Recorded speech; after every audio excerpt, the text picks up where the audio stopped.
And for more on the cosmetic surgery boom in China, we're joined by Dr. David Song. He's the president-elect of the American Society of Plastic Surgeons. Dr. Song, thank you for joining us. Good evening, Michelle. Thank you for having me. So, Dr. Song, until 2001, plastic surgery in China for purely cosmetic reasons was banned under the notion of preserving traditional appearances and styles. It's a totally different ballgame now. The plastic surgery industry in China is undergoing a transformation. Cosmetic surgery is an approved discipline with strict training requirements, formal certification, and official licensing. And as we just saw in the report, it's a huge industry. What has prompted this change? I think you're seeing the prosperity of China, the wealthy becoming more wealthy, and a growing middle class. And I think with that, you're seeing disposable income, an emphasis on wellness and health and beauty, and that takes front stage. Well, how has the K-pop phenomenon transformed the notion of beauty in China? That's a great point that you're bringing up, because Korean popular culture, K-pop, the dramas, the TV shows, has really taken over all of Asia. And now, everyone knows about Psy and all these groups. And with that, the standard of beauty, it's the standard of Asian beauty, is being disseminated widely, rapidly, and frequently. And that's where you're seeing patients and soon-to-be patients looking to have that type of appearance and that type of look and style. Well, the Korean pop culture has certainly impacted the desired look, and South Korea is one of the top medical tourism destinations for mainland Chinese tourists. Where are the majority of Chinese getting their work done? Do most of them opt to have cosmetic surgeries abroad, or is the local Chinese market expanding and catering to patients? Well, I think you're seeing both. I think you're seeing tiers of patients that have the means and the desire to seek plastic surgery and cosmetic enhancement will go to Korea or even the States. But then there's a growing number of patients that either don't want to travel or don't have the means to travel, and they'll look locally or regionally for their care. So what are the most popular cosmetic procedures that the Chinese people want to have performed?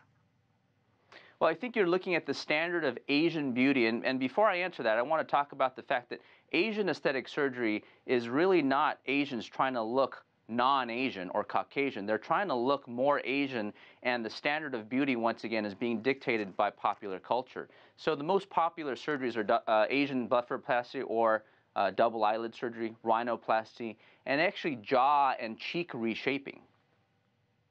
And how is that different from the more popular procedures that you see in Western countries? I think in Western countries, there's an emphasis on body work, so liposuction, body contouring, breast enhancement, reduction, and lift, and still a growing number of patients having facial rejuvenation. But in Korea and China, you're seeing a lot of facial enhancements, nasal enhancement through rhinoplasty, jaw enhancement through the V-line jaw surgery, and also, cheek and bizygomatic, which means a reduction in the facial width.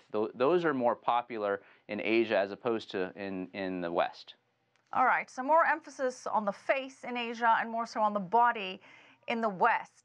Well, there is a big underground cosmetic trade where unlicensed surgeons are performing surgeries for cheaper prices. Back in 2010, pop star Wang Bei died from a cosmetic procedure, or complications from that rather, and that exacerbated concerns of unreliable certifications and of what they call ghost doctors. Has the government started to address this problem? It's unclear, and clearly in Korea and the U.S., we're having more and more